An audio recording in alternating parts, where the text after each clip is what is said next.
Welcome everyone to the seminar.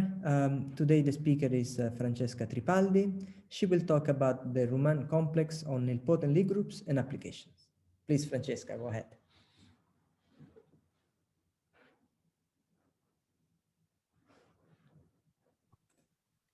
Francesca, you need to unmute yourself. Hi, thank you very much for the invitation. So yes, today I will be talking about the Rumin complex, and more specifically, I will cover more or less the history of the development, and I will point out the final construction of the Rumin complex on all nilpotent Lie groups. And yes, and with some examples to give an idea what's happening. So hopefully it will be clear. So just to fix the notation, we're working with the nilpotent Lie group of dimension n, G, with Lie algebra is G, with an inner product, the dual. And we have the duality product notation of theta, the one form theta applied to X. So we will be throughout identifying left invariant forms with a Lie algebra, by the way. So we have an orthonormal basis for G and its dual basis, and the exterior algebras for G and G star. Okay, so just a quick initial idea. So we have stratifiable versus positively gradable Lie algebras.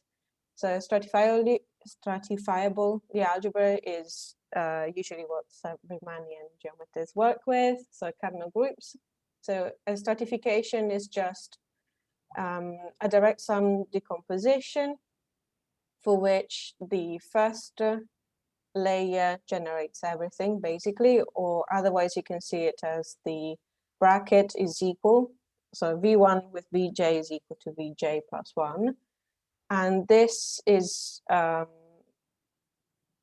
different to positively gradable. So positively gradable is still a direct sum decomposition where you have the inclusion. So basically the difference is that V1, so the first layer, does not generate the entire algebra. But you still have a direct sum decomposition, which is not zero everywhere. So that's the positive grading, basically.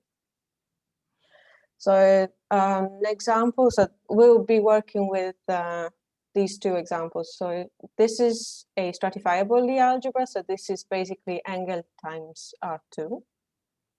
The way you see the brackets, so x1 bracket x2 gives x3, x1, x3 gives x6. And so the stratification is given by V1. So in the picture, you can see basically the three layers. V1 is x1, x2, x4, x5, x3 is V2, x6 is V3. And in contrast, we consider what this is not stratifiable, but this is positively gradable. X1, so basically it's almost the one before, but with an extra bracket, x4, x5 gives x6. And we look at these in pairs because some of you may notice that the stratifiable one is the asymptotic cone of this positively gradable example. So in this case, a positive grading, an example of a positive grading is V1 is x1, x2, x4. So x1, x2, x4 have weight 1. X3 and x5 have weight 2. And x6 has weight 3. And as you can see, V1 in this case does not generate the whole algebra. Okay, so this is just the two examples that we'll be working with. So the stratifiable versus non-stratifiable. So now we kind of look through the Rumin complex. So the Rumin complex starts with on the Heisenberg groups, and it's very much linked to the Kähler geometry of the Heisenberg group. So it starts with creating two differential ideals on the Heisenberg group forms. So you have the differential ideal generated by the vertical form theta, which is I, and J is the annihilator of I. And simply by studying the map L given by the wedge product with d theta, one can show that omega mod ik is 0 for the forms from degree n+1 on, and conversely, the annihilator is 0 for the first k form up to degree n. So this is just using the map L. And so what Rumin did at the beginning was to consider the two subcomplexes. So you have the omega mod the differential ideal I, and then separately the differential ideal J, which is the annihilator. And as you can see, they're non-trivial in complementary degrees. And in this case, the dq that connects these subcomplexes separately is simply the exterior differential. In the first case, on the quotient, and in the second case, it's just restricted to the subspace. So the question was, how do you connect these two? So again, still using the properties of the map L, one can construct a second order differential operator D, which links the two subcomplexes together. And the whole subcomplex, so joining the two, is the first Rumin complex on the Heisenberg groups. So, and there were first called intrinsic forms of the Heisenberg group, and it has the same cohomology as the Bern complex. So this was the first definition. Then one can see that actually these ideals form a filtration on the space of all differential forms, which is stable under D. So it just means that you have the inclusion 0, J, I, and omega, and the D of J stays in J and the D of I stays in I. So one can construct spectral sequences, which has been done by Julg. And using this, one can recreate the Rumin complex. Now, if you're familiar with spectral sequences, you're just taking quotients. So it makes sense that, for example, we saw that the first subcomplex was omega mod I, and this is the 0th page quotient EK10. And then the 0th page quotient on the lower level is just JK, is the subspace, because it's the smallest ideal there. And then you can see that the only non-trivial differential operator on the second page quotient was actually the big D that was defined before. So this was nice. However, this sort of filtration can only be extended to two-step nilpotent groups. So what was introduced after to just deploy try to deploy the spectral sequence method further was to introduce a further filtration by weights of forms. So this was defined on cardinal groups, so all the weights are well defined. They coincide with the step of the layer, right, with the dilation. So what was done first was to use this filtration by weight. So you have a decreasing filtration by the spaces Fp of forms of weight greater or equal than P. And one can prove that actually using the definition of the differential D, this filtration, the D is the filtration is stable by D. So one can use spectral sequences. However, the problem with this is not just that it's complicated to extract the differentials of the spectral sequences from page 2 on, but it's also not possible in general.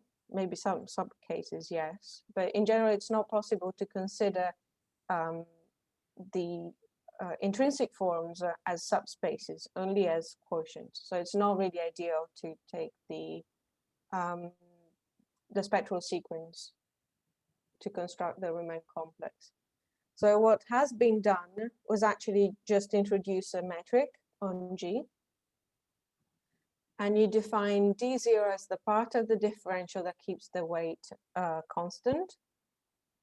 And then instead of defining a quotient, you define the intrinsic forms as subspace using the orthogonal complement of the image of D0. And then through some projections, pi E and pi E0, and through D, one can construct an exact subcomplex E0 DC, which is conjugated to E, which is conjugated to omega D. So out of all of this, the crucial point is the definition of D0 inverse. So one can actually do nicely D0 inverse, which, by the way, is still included in the spectral sequence construction, but it's not well defined for subspaces in the spectral sequence. Okay, so the question was, how does one generalize this construction in general? Because up to now, it was defined just for kernel groups with the weights. So a possible solution is you can do the same for positively gradable nilpotently groups, because there is a concept of homogeneous weights and they behave well with respect to D. So the D0 does not increase weight with respect to the homogeneous weight. However, that leaves out a lot of non-positively gradable D groups, which they exist already in dimension 7. And so what really matters in this construction is actually the finiteness of the lower central series. So the idea behind this construction is to use a filtration using the lower central series, which is defined all the time because we're working with nilpotently groups. So this is just the definition of the lower central series on G. And this is just left invariant K forms. Just notation, so for Rumin, the left invariant D was denoted by D0. In this case, we denote it by DG, just because it's a left invariant. It doesn't really matter to say, doesn't increase, at this point, it doesn't matter if increases, decreases the weight of the form. So we defined the following filtration on left invariant forms. So we start with F0, which is 0, and then Fi are the one forms for which the DG belongs to lambda 2 of the previous subspace. So basically, the easiest one to check is F1. F1 is the space of left invariant closed forms, right? So you can see that this is a filtration on G star. And this filtration is actually dual to the lower central series filtration. So Fi are the one forms for which, when applied to elements in GI, this is 0, okay? So just to check the example. So this is the non-stratifiable 6-dimensional example. So we have the one forms theta 1, theta 2, theta 4, theta 5. And as you just apply the definition of the left invariant differential, these are all closed forms. Then the dg theta 3 is minus theta 1, theta 2, and dg6 is a combination of theta 1 wedge theta 3 and theta 4 wedge theta 5. And you can see this from the brackets. So we construct this filtration Fi. So F0 is 0. F1 are the closed left invariant one forms. So 1, 2, 3, 1, 2, 4, 5. Then F2 is F1 plus those forms whose differential is in lambda 2 F1. So in this example, we introduce theta 3, right? Is this more or less clear? And F3 is the whole G star because we introduce further theta 6. Does it make sense?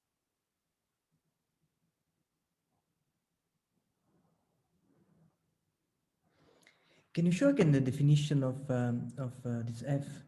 So This one. mhm.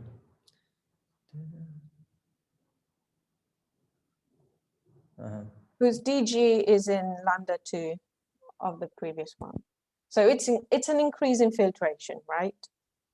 Yeah. Yes.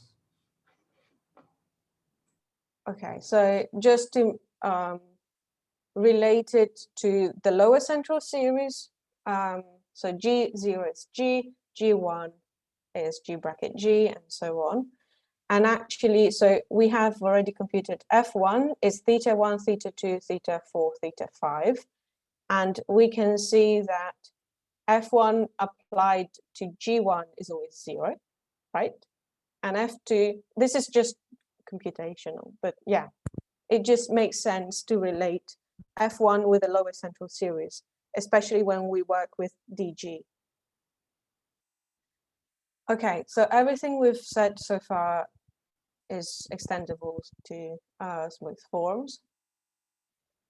So for the exterior differential, for smooth forms, there's always two parts of the exterior differential, which is the differential part and the algebraic part.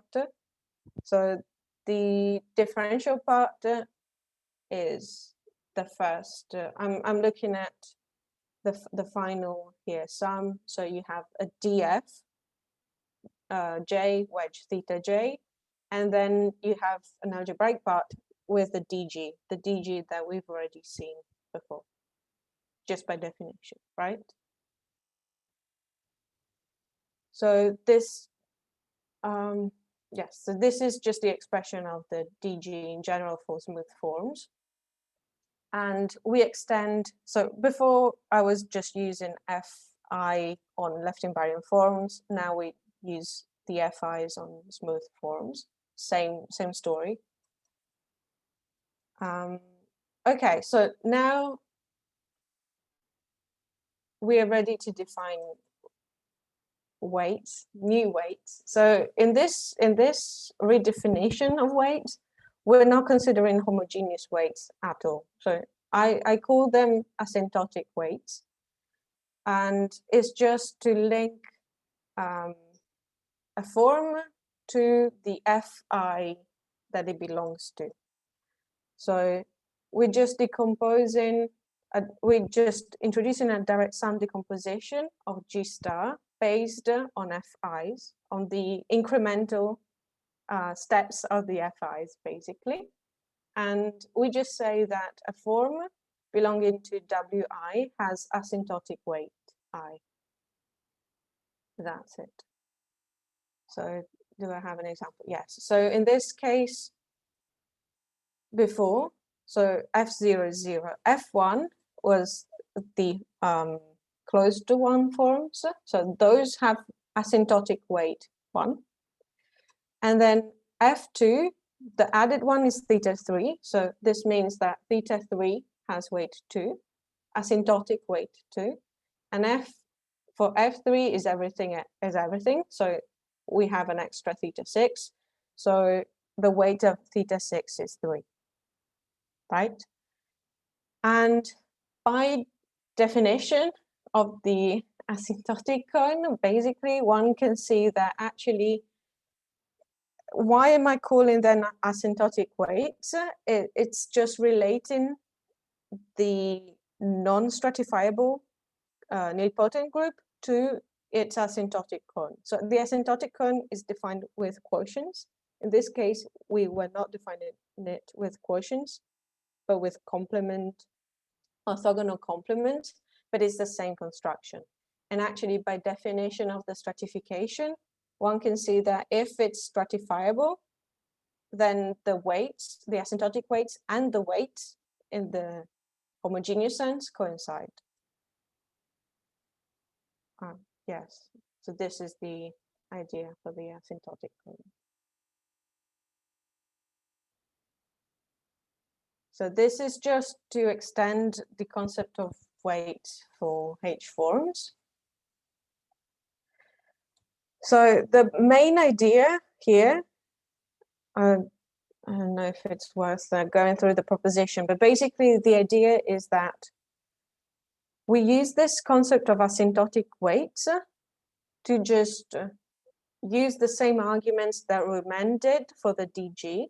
So what Rumin said was d0 does not increase, keeps the weight constant.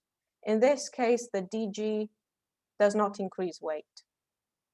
So in general, dg alpha will be a composition of two forms, and each form has asymptotic weights less or equal than the original one form. So this is just to mimic the reasoning that Rumin did. It's not really necessary to do the same argument using the weights, but it's easier. So, and the whole idea behind it is just to use the fact that by definition, dg of alpha applied to a two form is simply alpha minus alpha on the bracket. And by using this filtration that was linked to the lower central series, it's very easy to just prove this.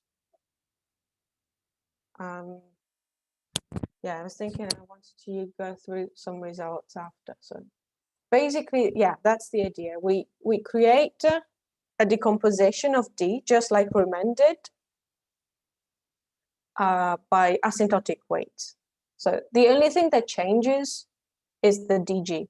So we're not saying that dg strictly keeps the weights constant. We're saying that it does not increase the weight. So we have a dg that does not increase weight, and then all the differential, part of the exterior differential, which increases the weight. So by 1, 2, and so on. And if you're familiar with the construction of the Rumin complex, this looks familiar. And then basically now that we're done, basically, because now we have a decomposition of the D by dg, and then d1, d2, and so on. So we can construct, using the inner product, we can construct the inverse of the dg. One proves that if dg does not increase weight, then dg inverse does not decrease weight. So everything works fine. And so the operator D, which belongs to the pi E, again, this makes sense if you know the Rumin complex before, then this is by the nilpotency of the Lie group you're working with, then this there is an n for which dn is equal to 0. So the pi E is well defined. So we can do exactly the same thing. Now in this remark, I'm just saying, I'm using asymptotic weights just to mimic what Rumin did. It's not necessary. One can simply study lambda FIs. So it's just the nilpotency of the group works fine. You don't have to do any sort of weight arguments. So then one can construct the usual Rumin complex. So yeah, everything works fine the same way. So you have the DC here, and you have pi e, where pi e includes the d. So the only problematic thing was the pi e to prove that it's well defined. So you have the pi e, the d, and the pi e0. So they all work fine. Now, okay, so I don't know if that was clear. It was just, I guess it's more clear if you've already seen the Rumin complex in one form or another. So the whole idea was just the reason why the Rumin complex works is not an idea about the stratification, but it's just the nilpotency of the group. So pi e makes sense to construct. That was the general idea behind the whole construction. So we've managed to construct the Rumin complex on all nilpotent groups. Okay, so now we cover just one application of this extension of the construction, which is the LQP cohomology. So by definition, the LQP cohomology is just LP closed K forms mod LQ K-1 forms, for which the D zero differential is in LP. So why are we considering big capital LQP forms? Is just because by Francesca and Rumin, they proved that the cohomology coincides with the small LQP, which is a quasi-isometry invariant. So the aim is to compute out small LQP, but we do it through functional analysis, basically. So the main theorem is the following that we want to focus on. So this is theorem 1.1 in Francesca-Rumin.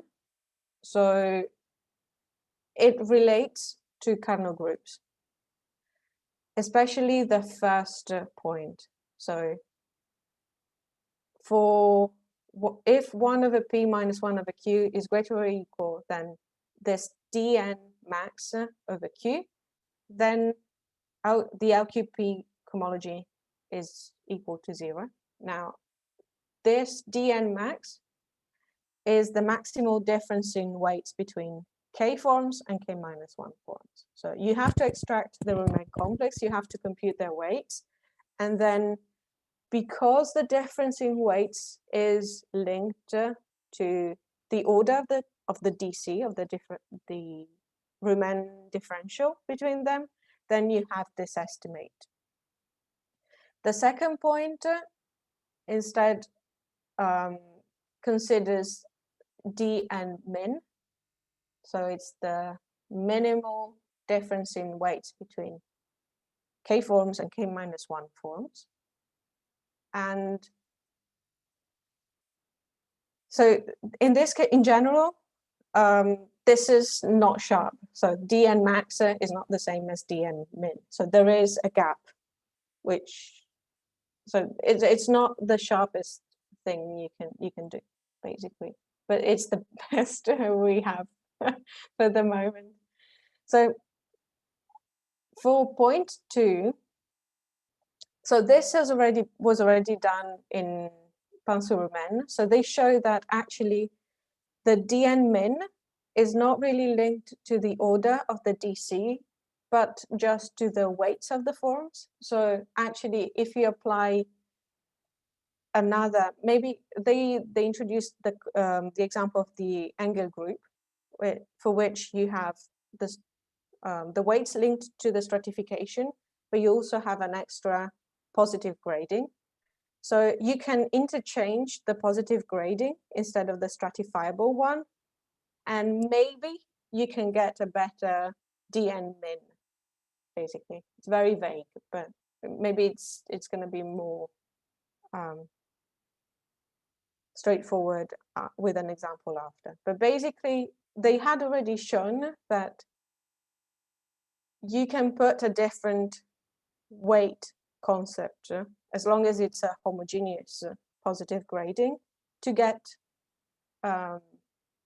different weights of the Rumin forms.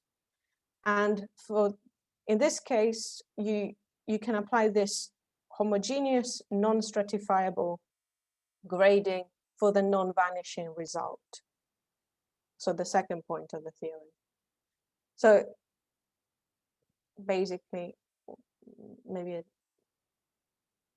didn't write it. Okay, so basically, since we now have the Rumin complex for any nilpotent group, then in particular we have the Rumin complex for positively gradable, non-stratifiable groups. So we can apply this theorem now to positively gradable groups. And we can get a non-vanishing result for positively gradable Lie groups. So for example, in the 6-dimensional group that we were considering before. Now, this is a bit strange. I hope it's not going to be too complicated, I guess. So we've seen asymptotic weights. Asymptotic weights were linked to the lower central series. And then we have homogeneous weights. Now, homogeneous weights are linked to the positive grading, okay? In this case, there is a theory of positive gradings. In this case, I guess Gabrielle is more familiar with what we've done with Eero and the Finnish group, Hakavuori, Kivioi, and Moisala.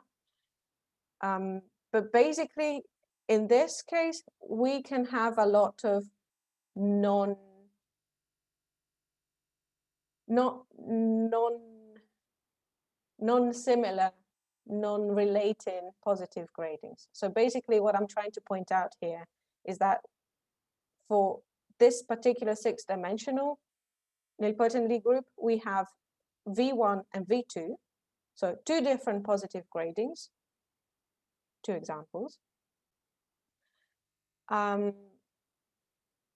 that give different weights for the forms, and in general, yes, for forms. So in this table, I just wanted to point out the difference between the weights that we are considering. So we had the asymptotic weights, which we used to construct the Rumin complex.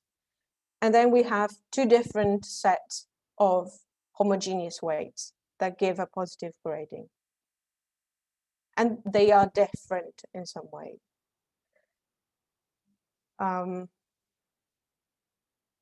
So we use the two different weights, homogeneous weights, to compute also the weights, the homogeneous weights of Rumin two forms. So we get two different estimates when applying theorem 1.1. So the homogeneous dimension relating to V1 is 14, and the homogeneous dimension relating to V2 is 10. So for the one forms, the minimal difference in weight between one forms and zero forms is 1. So we get the same. So we get 1/14 for V1, and we get 1/10 as an estimate for V2. Whereas for two forms, the D minimum between them is still 1, but actually for V2, we have D minimum is actually 0. So all I wanted to point out here is that actually by using V1, we get a better estimate in degree 2. Whereas using V1, we get a better estimate in degree 1.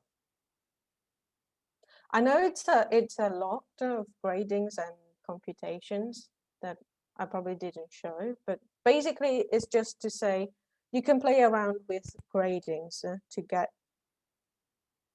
a better estimate. Maybe there is a way to do this, which is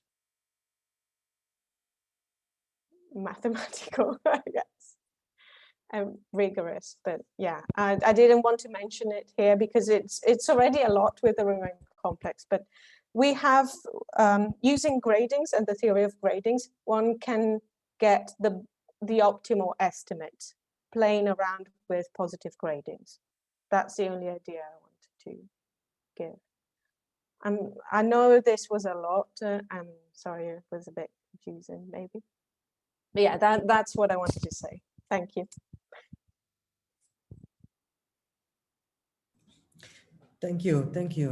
Thank you, Francesca.